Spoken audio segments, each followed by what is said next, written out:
We're speaking today with one of my favorite Christian artists of all times.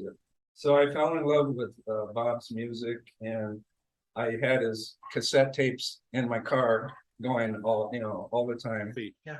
Well, you also had the 8 tracks at least. My first two albums came out in 8-track. okay. Did they really? Yeah, they did. Oh. And Bob delivered to me, in my opinion, the best acoustic guitar performance I've ever heard.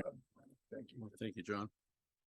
Let me get my head back down to size here, and then we'll start. I'm glad we could provide you with some good weather, that you're used to. Yeah, this has been I looked at the weather app before. I come from California, where the wimpy weather people live. Yeah. And I'm going like 26 at night. Oh, swell. So, but the days have been fabulous. So anyway, every songwriter is led to writing their first song. So when did you first realize that you could write a song, and what led to that very first song? And do you remember what the name of it was? I do, on all counts. I was the kind of kid that walked to school and made up songs on the way. This is back when your parents would let you walk to school, and I just made up songs. I didn't even play guitar. But the reason for that is that I spent so many hours camped out next to the family turntable listening to my brother's folk music albums. So before the Beatles were the Beatles, the Kingston Trio were kind of the Beatles. And I grew up listening to them and Peter, Paul and Mary, the Weavers, the Limelighters, all of that. And so I grew up listening to that music, and that's what fueled my imagination. I'm this little husky kid in Downey, California, a little bedroom aerospace community in Southern California. But my window into the wider world and into the world of grown-ups was all this stuff that I was hearing on the turntable. So that when I first started playing guitar, my brother Michael, who's 8 years older than I am, taught me, and I started playing when I was 10 years old. And the best advice he ever gave me, which I tell young students, I'm not a very good teacher, but I'll tell young students, no matter how long it takes your left hand to get to the chords, keep strumming. In other words, just keep the right hand going, no matter how horrible it sounds. And then when your left hand catches up to your right hand, it's music time. Mm-hmm. And so after I got the left hand kind of going, then it sounded like music to me. So I started, my first song that I ever learned was This Land Is Your Land, which had 3 chords. And then I regressed a little bit, learned Tom Dooley, which only had 2 chords. So the first song that I wrote was very much a Kingston Trio attempt at a patriotic song which they would often do. And it was a song called Echoes of Freedom. And this is kind of how it went. You have to imagine my voice to be about an octave higher than I'm going to be right now.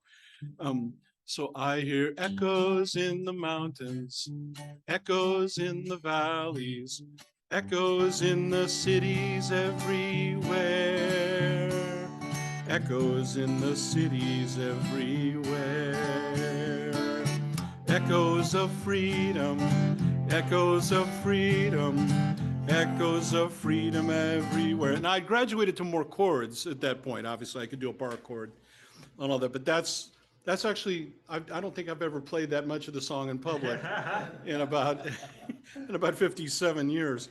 So yeah, Echoes of Freedom. Look for it no, don't look for it. It's going nowhere. On the patriotic. That's right. So Dan, do you recall your first? Yeah, song? I started, I was in 7th grade, and I asked I told my mom I'd like to play guitar, learn how to play guitar.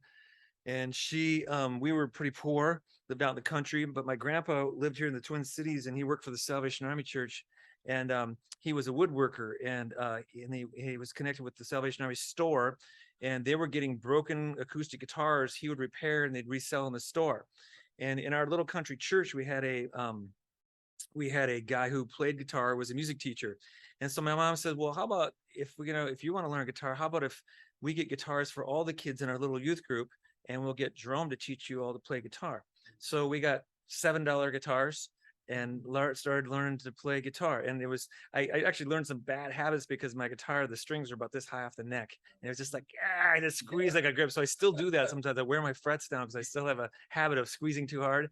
But But anyway, as soon as I started learning chords, I started to write a song. And my mom had a little book, little poetry book. She actually recently gave it to me. It's called Apples of Gold in something of silver, or plates of silver, something like that. And there was a little poem in there, and my mom had to go to the hospital for something, and I took one of those little poems and I wrote it down to music, and it was like, and I combined two little poems. So it was like a, let's see. I have a little remedy to ease the life we live and make each day a better one. It is the word forgive. And then why help to make the world a weary place? Why be a rainy day? Why harp on old mistakes that we regret? Why be a rainy day? And it's when we hold them up to view and some. So that was took two little poems and put them together and wrote it for my mom while she was in the hospital. That was my first song. I knew right away that music was going to be the thing. I'm one of the few men that I know who has got to do the one thing that he wanted his entire life. I mean, it's not a get rich quick scheme, and I'm very mad at the boss.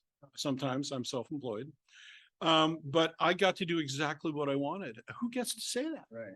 You know, I didn't start out wanting to be something else and then be a musician. This was it. Maybe I'm opening up a can of worms, but you know, to me, if you were a secular artist today, I think you would fill up large auditoriums like James Taylor. But do you think like Christian artists have a little bit of a handicap?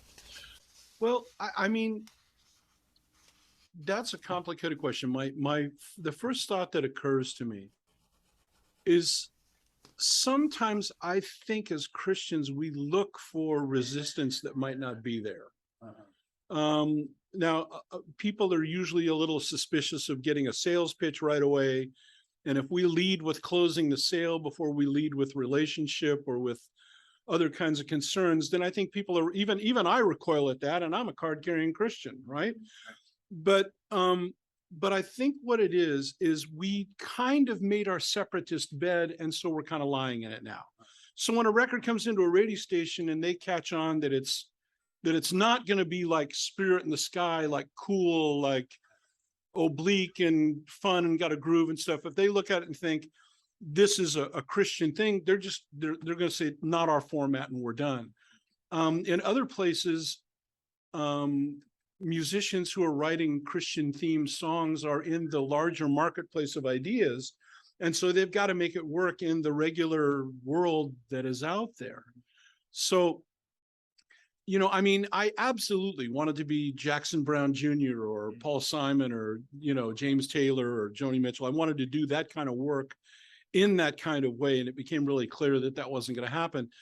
And for a while, I honestly, I'm not proud of this, but for a while, I felt like a second-class citizen. I thought, oh, they only like me because I'm in church and I believe the gospel and we're all in the same club. And I couldn't really make it in the real world. And, you know, I kind of beat myself up. And then I thought, you have got this really backwards, pal. People are not generally writing story songs and kind of songwriting centric songs in church, at least not too much anymore. So, but people just need to be sung to and they need honest communication. And so am I going to penalize somebody because they're sitting in a pew? Am I going to feel like I'm not going to do as good for them or they're not as good an audience or something? That's just about as wrong-headed as it can be. So I said, no, this is not the gig that I took instead. This is the gig. Yeah. This is the one that I'm supposed to be doing. Where God places you. Yeah, and had I gotten what I wanted, I might have been a well-known, richer, complete imbecile. I mean, I still have some imbecilic qualities. Ask anyone who lives with me. Yeah. But so I kind of feel like I just got led along into the right circumstances for me. As far as success, I think when you think about how many secular people out there didn't make it either, who are really talented, it's so much about who you know, when you know it, and what that particular pop song especially is that people loved. You know, you think about James Taylor, it's not, people don't listen to James Taylor because of his guitar playing. They like his guitar playing. and they don't do it because of his voice. They like his voice, but he wrote songs that were so catchy and so and then at a time when they were on the radio, so they became the soundtrack of people's whole lives. You know, I mean, one of the reasons he's still so popular is because of the nostalgia factor of all the people who grew up listening to him in high school, you know, and stuff like that. And so I think that there's a realm with that. But I think yeah, if you do Christian music, you're going to definitely not, you know, you're being shut out of a whole bunch of different realms. And I think the danger though that we saw in, I think, in CCM music in maybe the 80s, where now we're starting to let's make a song that you don't know who it's to. Could be my girlfriend, it could be God, you know. So we have the crossover songs, and that, I think, that weakened the whole thing. It's like, no, just go do pop music to your girlfriend if you're going to do that. But if it's going to be about the Lord, honor him with it, and go out full out with it, unless it's just really so well written and clever that, you know, it really is a crossover in a good way. I like Bob, Butterfly Kisses. No, that was an amazing, cool crossover thing. You know, it was about his daughter, and he's a Christian artist. He wasn't trying to cross over. He wrote a sweet song for his daughter that people happened to love. And it was a combination of his voice and that song and the sentiment of it that, you know, he probably made millions of dollars off of that song. And that was great. But that's a long answer. So I'm sorry. So let's get back to the early days. You know, when I started writing songs, I made recordings on this little reel-to-reel tape recorder that had a little green blinking eye. And then I graduated into sound on sound. Yes. Where you can where you can bounce things back and forth. And what was it like? Did you do early home recordings? My dad bought, I think it was a Panasonic sound on sound recorder, and that's how I learned how to play guitar with myself and with a capo on one and not on the other, and to do harmonies. And that's how I started goofing around. It's the exact same thing.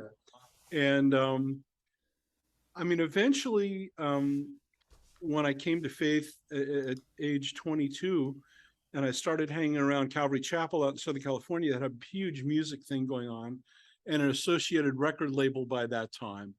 I wound up doing my first album for them. And it was still, this is back when the sort of the music business as it had existed for a while was still in place. So even at a Christian record company, they'd hand you a contract that would make the IRS blush. You know, I mean, it was, and I would tell young guys, you know, and this is going to sound cynical, and I don't mean it to. I mean, I'm capable of this, but that's not my intention. Is that in Christian endeavors that involve business, the language of ministry is spoken, but they're still governed by the language of business. And as long as you understand those terms, then you're not going to get your heart broken in a million pieces. Their enthusiasm for you, your ministry, for your calling, are always coterminous with your contract.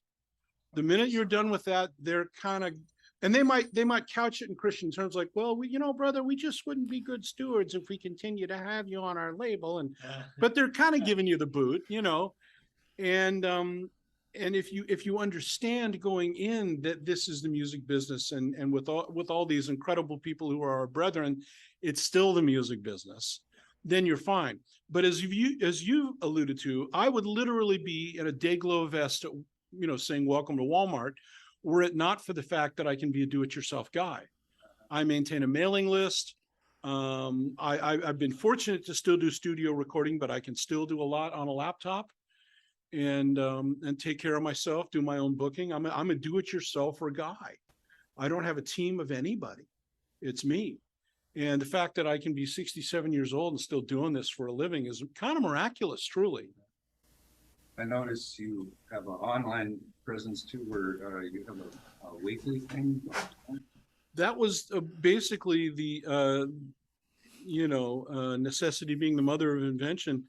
On my 65th birthday, I had done some experimenting with about maybe 8 or 10 different live streams in the 2 or 3 years leading up to then. But I got online on Facebook, and I sat down in front of my Mac with a little microphone, and I played for 3 hours and 45 minutes straight. I call it the miracle of the bladder, because any middle-aged man that sits away in waking hours for 3 hours and 45 minutes, that's a miracle. And And when I got done, this was all during lockdowns, the fear of COVID, everything was just starting. We didn't know what in the world was going to happen. And I said, you know, honey, I think I'm going to do this every week and just see what happens. There's an argument to be made for me not wearing out my welcome, and people are going to get tired of the same old, but maybe there's an argument to be made like we used to do appointment television. It's Tuesday night, the family's going to sit down in front of the TV at 8 o'clock and they're going to watch All in the Family or whatever the case may be. So I made it kind of like appointment live streaming concerts, and have done 135 of them. I just did 135 last night from their kitchen there. But yes, it's been my honor and my pleasure to have a life online that I had no idea I could do. So let's talk guitars. Okay. Yeah. What was well, you mentioned your first guitar, but I know you had a Martin before. Yep. My first guitar was a little scaled down, what they call the requinta. I can't roll my R's very well. A requinta guitar, a small scaled down nylon string guitar, which I tell everybody, don't start your kids out on a steel string guitar, for goodness sakes. Get them a nylon guitar, get them going. And but then my first real steel string guitar was a Yamaha FG 300. Still have that guitar. And then, but the really cool one I got is a bunch of my friends got together in 1979, and they bought me, for the then substantial sum of $1,000, they bought me a 1968 Martin D28 Brazilian Rosewood. It was like the holy grail of Martins, you know. So I've got that guitar, and I've been very fortunate. I've got a lot of great guitars parked in the guitar garage. Yeah. And this beautiful guitar, it had such great tone at the concert. Yeah, my friend Kevin Ryan builds these guitars in Southern California. And shameless plug, if you go to Ryan Guitars, plural, ryanguitars.com, you can check out his work. And you have one of the finest luthiers to ever walk the planet living in your region, Jim Olson. Yeah. And what a dear man. I haven't seen him for years, but what a great guy. And he and Kevin move in the same circles and build the same kind of quality guitars. So it's astonishing that I have this in my hands, because you need to tell them about what's worth.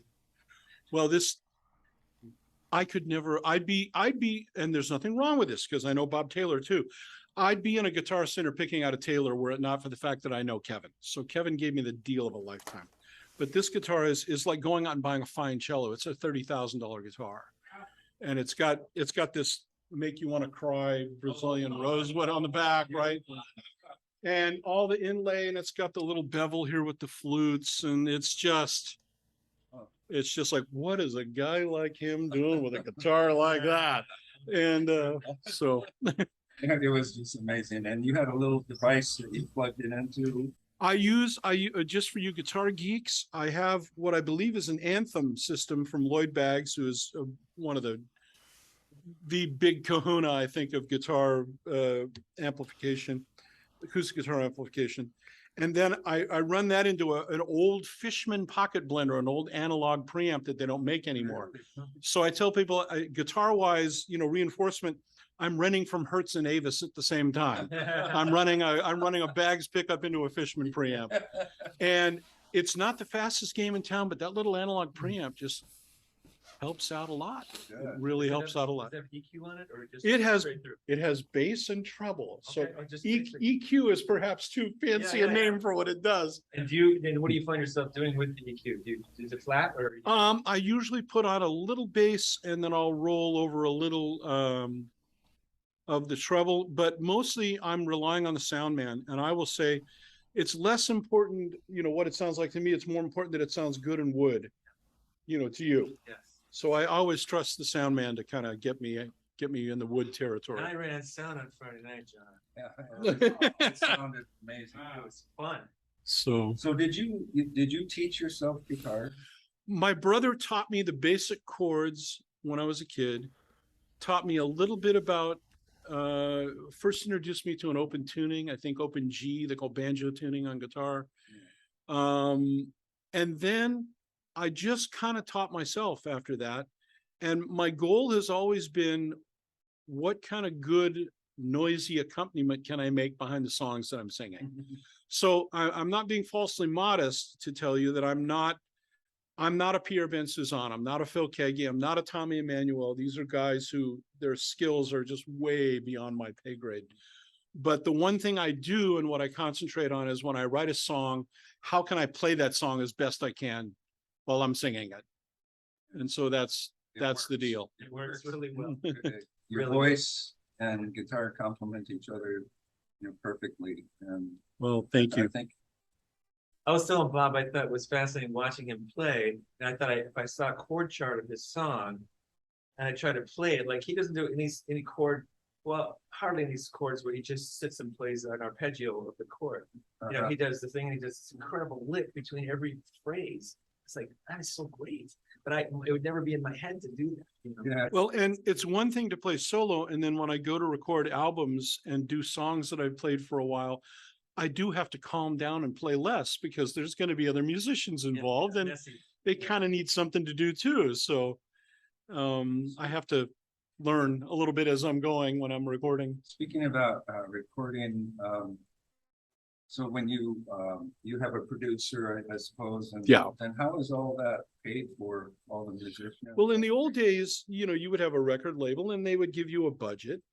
And even if you did 2 or 3 albums for them, the old cross collateralization term, which means that if you had your first 3 albums stiffed and your 4th album hit, you still don't make a dime until all of those first 3 albums get paid out of your 10 cents a minute or whatever your royalty is. So there's a misconception that if you make records for a living, at least in the old days, if you have an album out, you must be in the tall clover financially. And that's just not the case. So record companies would front the money.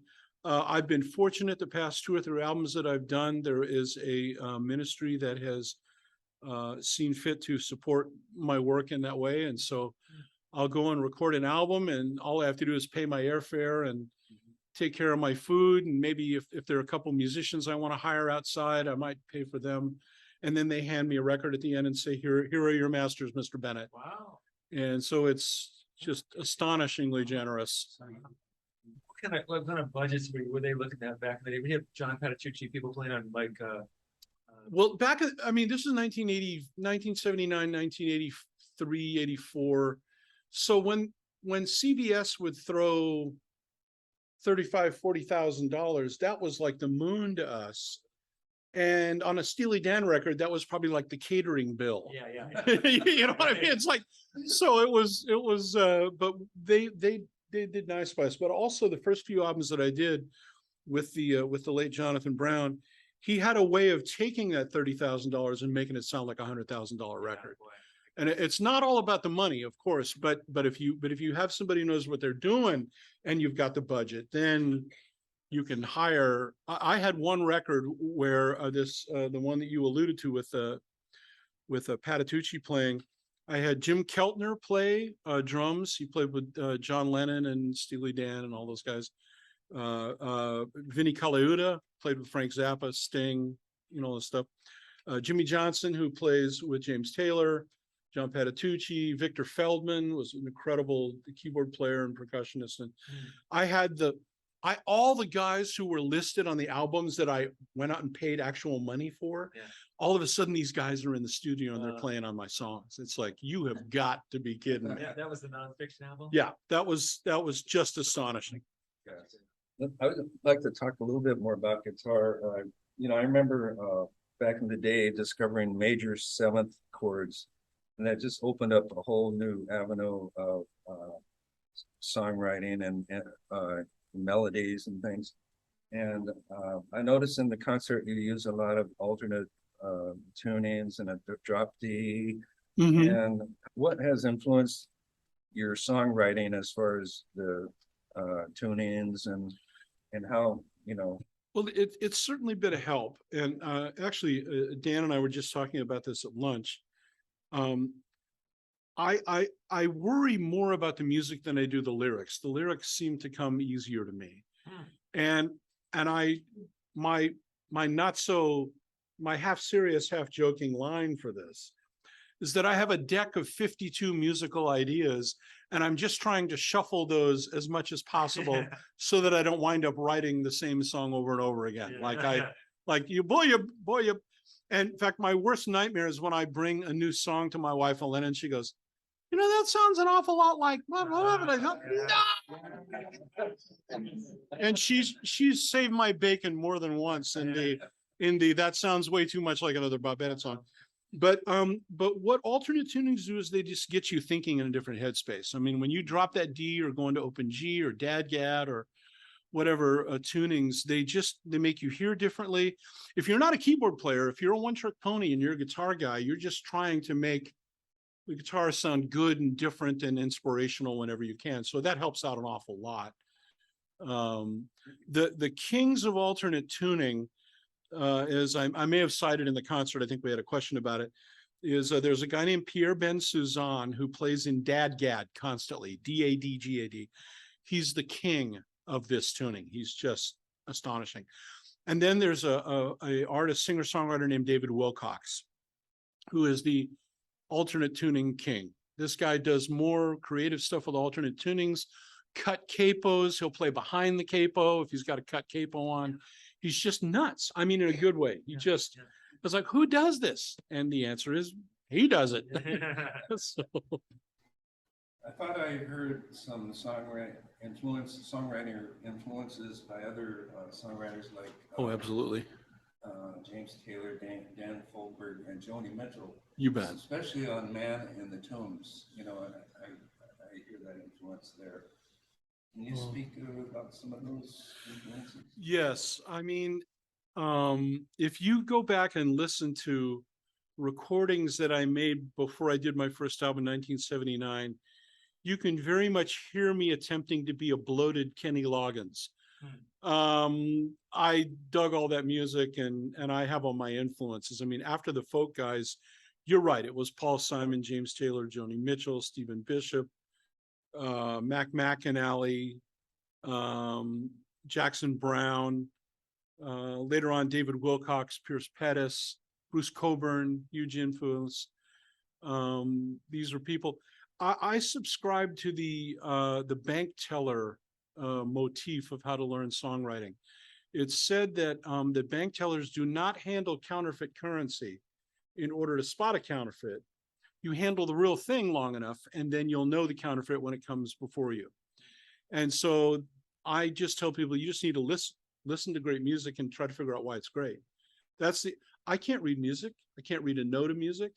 I've never been taught songwriting or, the skills of what to do. And there may be skilled songwriters around who go, yeah, I can tell. I can see a few frayed edges around the craft and things like that. That may well be so. But I learned everything I think I know by listening to great songwriters and then trying to go and do that likewise in my own way. Where do you find most of your inspiration, and how many songs do you write in a year? And how long does it take you to write a song? And one more, do you ever do rewriting? Yes, let me try to take those in. I can't give you a statistic on how many I write a year because I run so hot and cold. I'll go months without writing something, and then all of a sudden I'll write 3 or 4 tunes in a row. So it's very much a seasonal. I wish I was a more disciplined guy. I forget the author, like a classic author, like maybe 1800s or something, or early 20th century. And they asked him, do you write by inspiration or on a schedule? And he said, I write by inspiration, and inspiration happens every morning at 9 o'clock. And I wish I were more that guy. My dad would go, the harder I work, the luckier I seem to get. And I think if I worked a little harder at this, I might be a little more productive. Having said that, inspiration, these days, if I find myself talking about something or thinking about something for a long time, that's usually my cue that a song is brewing. It comes from conversations or just things that I can't shake, things that I think might need a song. I don't worry about all the stuff that I can't do. I worry about what are the things that are not going to get done unless I do them. And so I actually have a folder on the desktop of my Mac at home I'd love to show you, I got a bunch of leather journals and I go out and write in them, but mostly a lot of times I'm just sitting in front of a computer typing as fast as I can. And I have a folder that says songs only I can write. And it's not songs because I'm the only talented guy who could write them. I'm the only guy who could ever think that thought, but they're simply stories that I have and thought processes that I have that suggest that if I don't do this, it's not going to get done this way.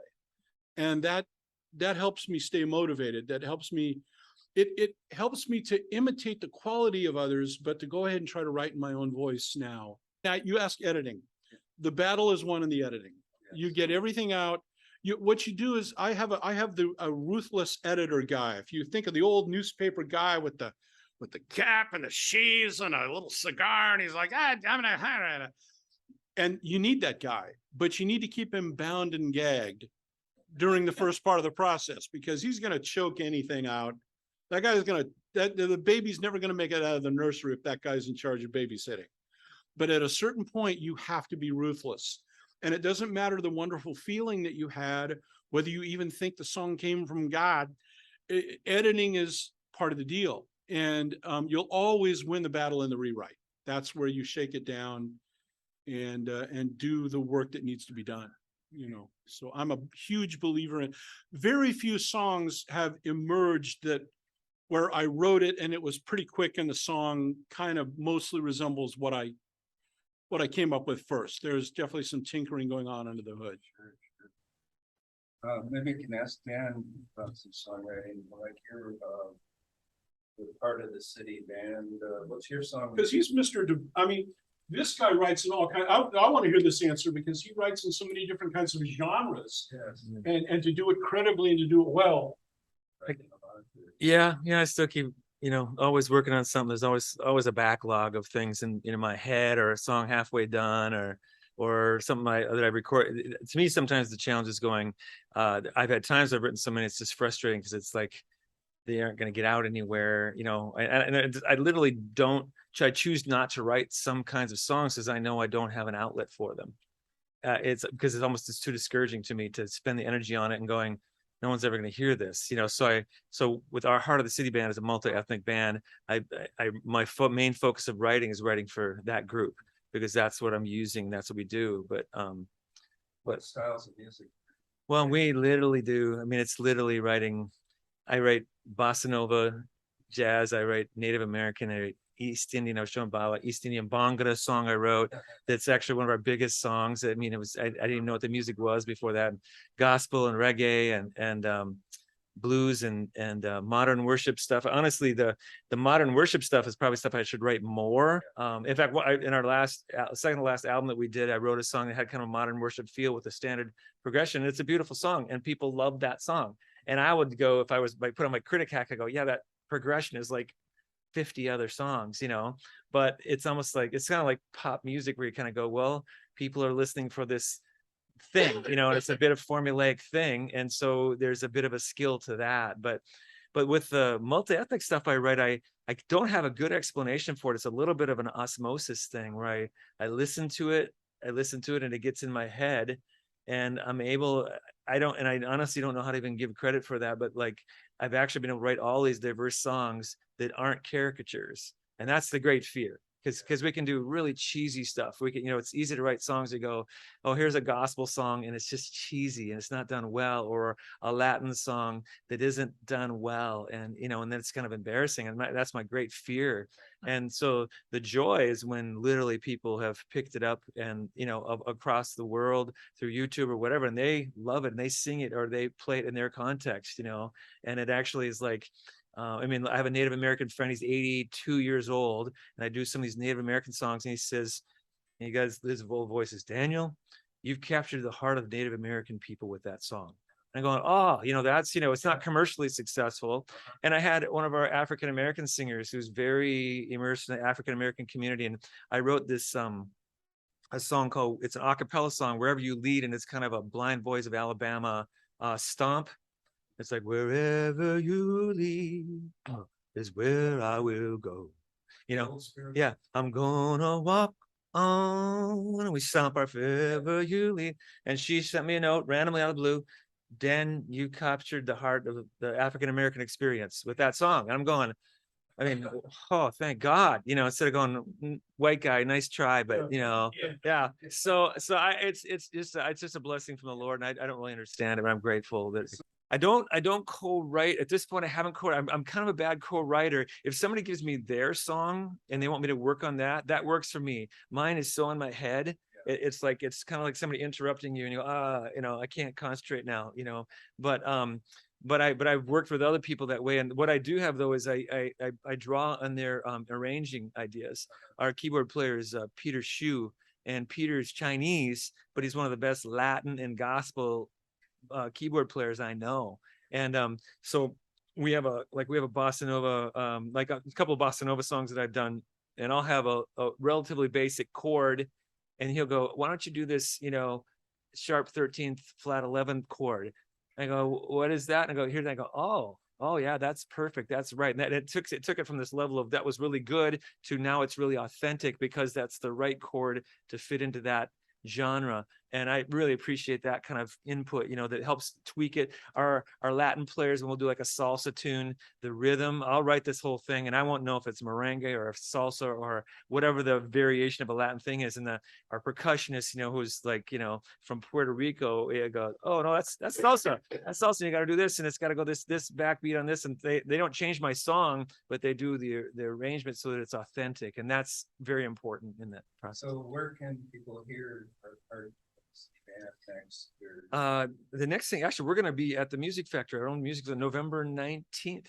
We're going to do a concert in our own venue in Anoka. So 7 o'clock on the 19th of November with our whole band in that room. And it's going to be great. We're excited about doing that.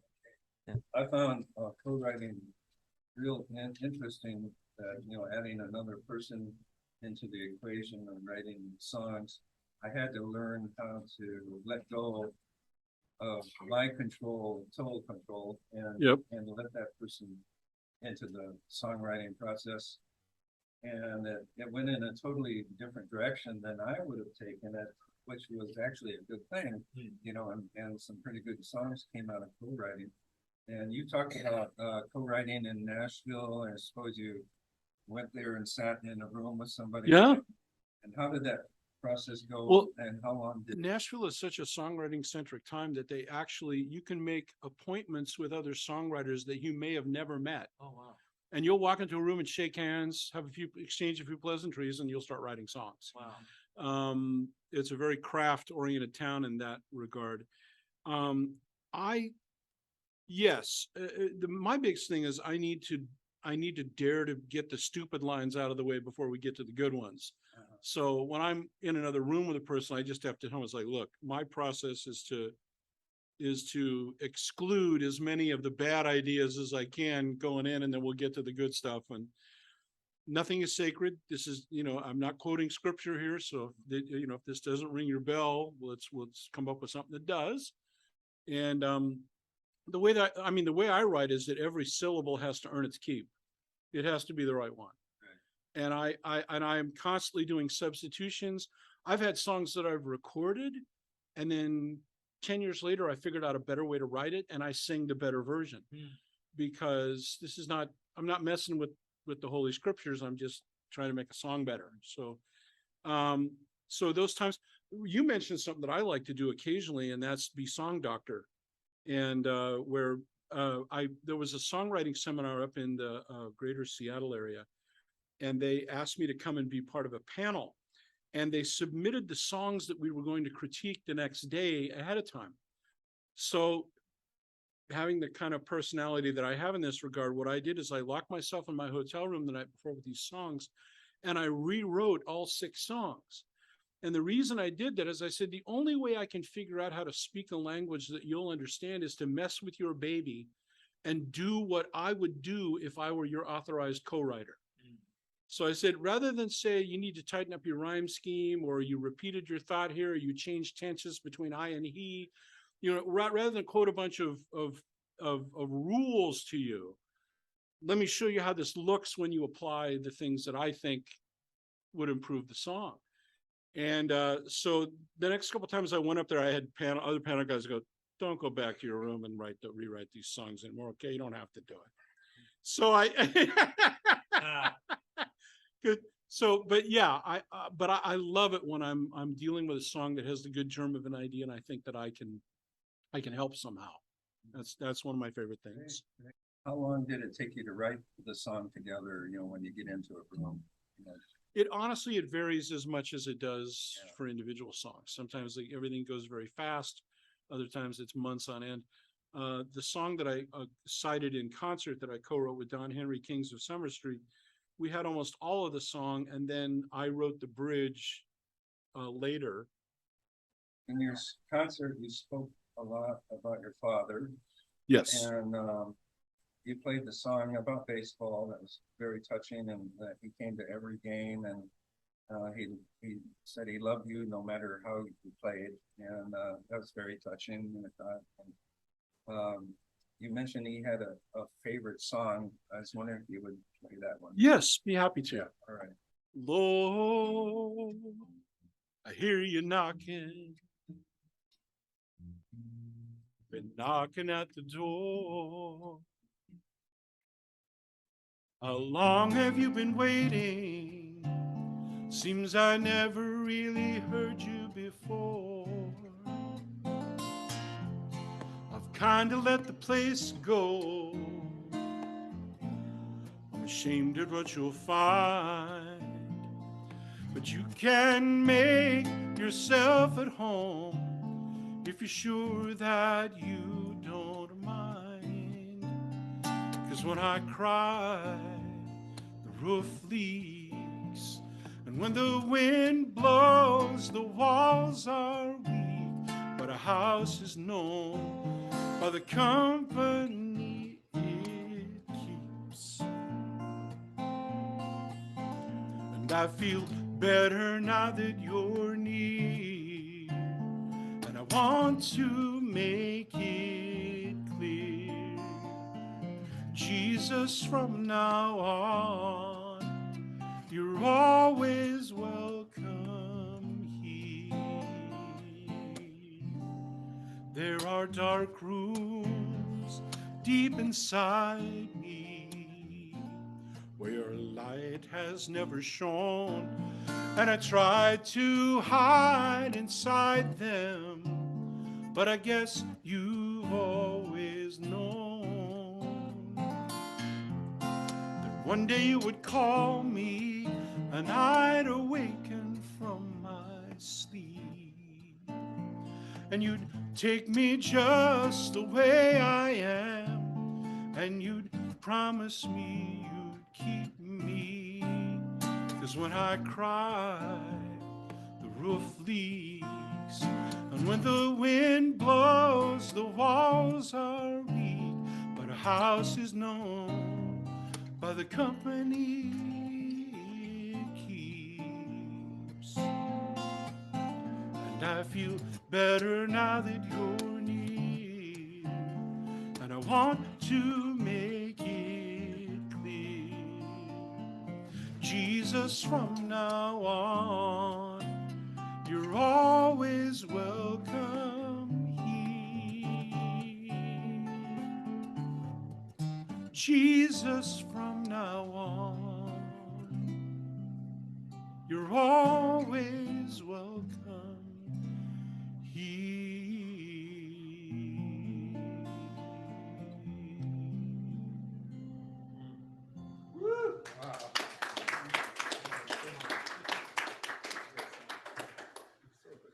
What would you suggest to Christian songwriters who've written some wonderful songs, and to get their music out into the world? And have you found any opportunities that are open these days?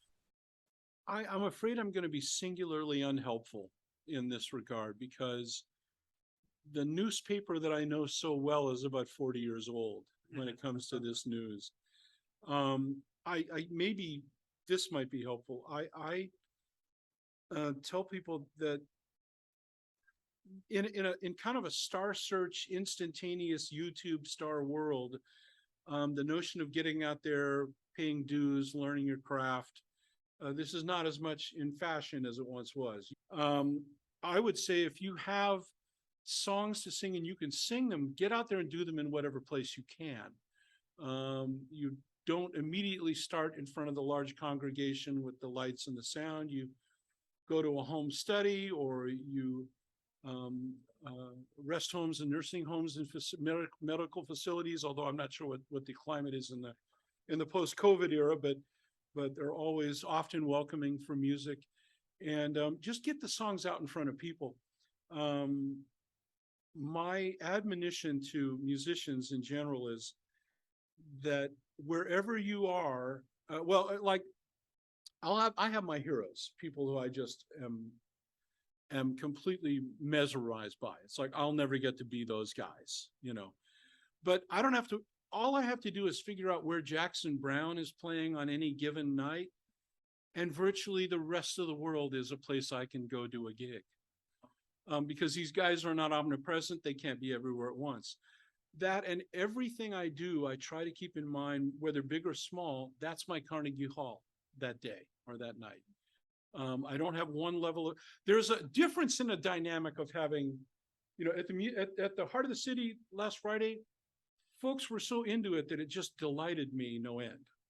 I would have tried to do a good job even if they were quite a reserved audience, but they were very demonstrative, seemed to get it. But you don't have one level of effort for the large audience or the Inuit audience or the smaller audience. You have one level of effort for everybody. That's your gig, that's your Carnegie Hall. And so with young songwriters, I know that's a very unhelpful answer because I don't know how this is done these days. But in terms of, if you have the ability to sing your songs and get out there, just start doing it. Just go out. You don't have to get anybody's permission. It doesn't matter what a guy in a suit in Nashville thinks of it. You can. We live in enough of a do-it-yourself world where you can get out there and do stuff on your own now. And even though that means there's a lot more out there to wade through, but you can do it. That's the good news. Dan, did you want to say a few words about, I mean, I know there's local songwriters coming. Yeah, we've got local Joel Hansen, who was with PFR and was the Church of the Open Door worship guy till recently. Him and his band will be at the Music Factory a week from Friday. The week after that, another great Twin Cities guy named Josh Edwards. Josh is a multi-instrumentalist, great songwriter. He came a year ago. He lives in the Twin Cities, and someone had challenged him to write a whole album on the Book of Revelation. Like, I want you to write songs, do the Book of Revelation. And he did. He wrote like 17, 18 songs that covered the Book of Revelation in a, obviously summed up way. And it's amazing. I was amazed at how well he did. And he covered different genres. He did like a blues song in Revelation, and he did a really good job. He's got a great voice and he's really talented. So those two guys are a couple of local, really exceptional songwriters. And Joel, again, was national with PFR for years. And then the week after that, it's Heart of the City. And so those are some good things we've got. So they can find you on your website. Yeah, we've got coming up. Yeah. .org, heartofthecity.org. Yep, Okay. yep. Yeah, and then if you're a Facebook person and you put Heart of the City Music Factory in the search window on Facebook, you'll be able to get to the page really easy. Yeah. That's how I do it. Okay. Glad you do. Okay, Bob, and this one more request. Sure. You mentioned that you hoped a certain song would outlive you the other night. And would you play that one for us? Sure.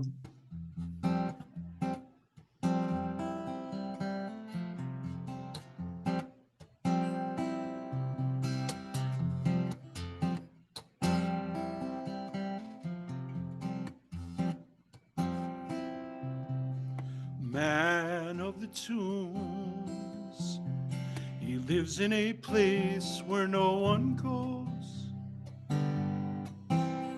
and he tears at himself and lives with a pain that no one knows. He counts himself dead among the living. He knows no mercy and no forgiving.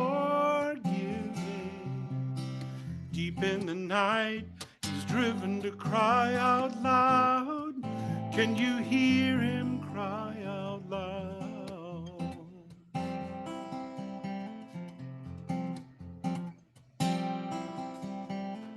Man of the tombs, possessed by an unseen enemy,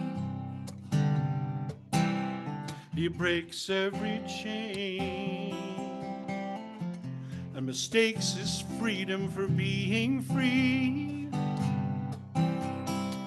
Shame and shamelessness equally there, like a random toss of a coin in the air.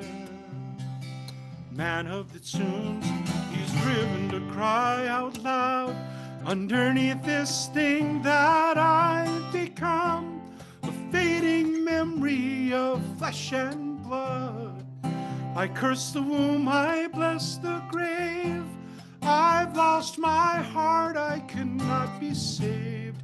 Like those who fear me, I'm afraid. Like those I've hurt, I can feel pain. Naked now before my sin, and these stones that cut against my skin. Some try to touch me, but no one can. For a man of the tombs I am.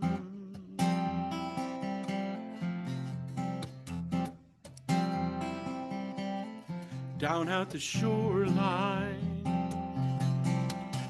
two sets of footprints meet. One voice is screaming, other voice begins to speak. In only a moment and only a word, the evil departs like a thundering herd. Man of the tombs, he hears this cry out loud. Underneath this thing that you've become, I see a man of flesh and blood. I give you life beyond the grave. I heal your heart, I come to save. No need to fear, be not afraid. This man of sorrows knows your pain. I come to take away your sin and bear its marks upon my skin. When no one can touch you, still I can. For Son of God I am.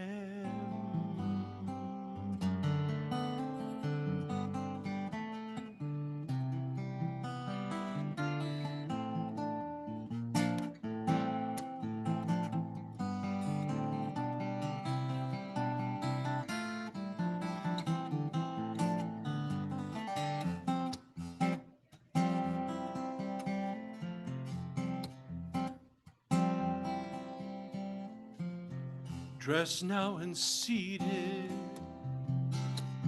clean in spirit and healthy of mind,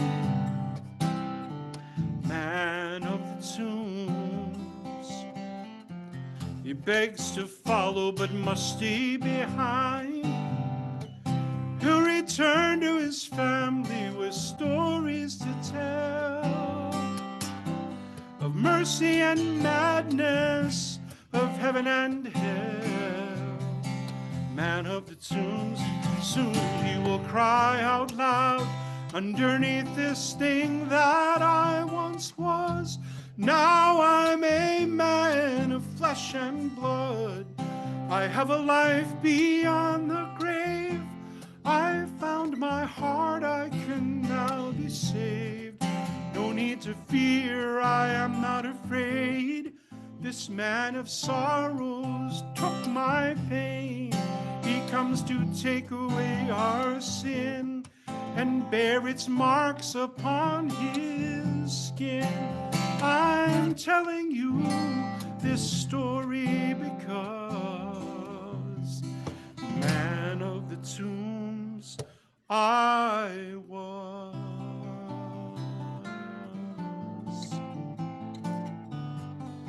man of the tunes I was.